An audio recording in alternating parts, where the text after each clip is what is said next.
you're here with the boyfriend. Congratulations. How does it feel na nanalo finally si Kat? Siyempre overwhelmed, pero deserve naman ni Kat. So, overwhelmed pero not surprised. May gut feeling ka ba na parang Siyempre, deserve naman niya, very hardworking from start to finish. Oo. Alam naman namin deserve niyang manalo. So behind closed doors, anong pinag-uusapan niyo with regards to Supra?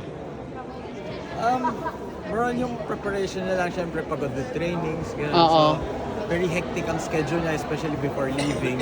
Oo. Pero a month before leaving, alas di kami nakapagkita, gano'n. So, at least now, makapagpahinga, makapag-enjoy, nanalo pa. So, Oo, grabe.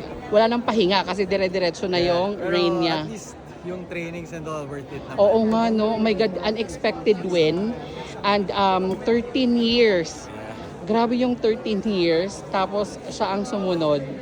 Parang sobrang saya. Ikaw, gaano ka high ang level ng saya? Kanina tinatago ko nga lang yung luha ko, syempre. Hindi ka umiyak? Umiyak nga ako. Si Mama J super iyak. As in. Napigilan pa, pero syempre, Oo. piece of joy. Sobra. Oo nga, no? Pero may jinx daw. Pag nananalo, hindi mangyayari yon.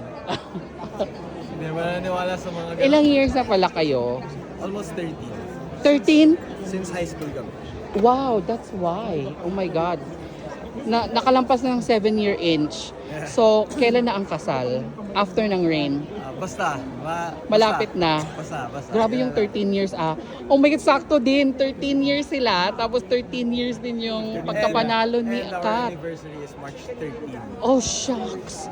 Oh my God, sobrang nakakagulat yung mga revelations. Thank you so much. Thank you. What's your name again? James. James. Follow James on Instagram. Anong Instagram ni James? JRVD Zone. Oo, JRV Dizon. Thank you. Sisikat na rin to. Magme-mail Sikat pageant na lang, ba to? sikat na lang. Magme-mail pageant ba to? Hindi. Sikat na lang. Siya na. Behind, behind the scenes. Wow, Hindi so kaya, hindi kaya. super Thank you. congratulations. Congrats sa atin lahat. Oo, sa ating lahat. Oo. Thank you so much. Thank you.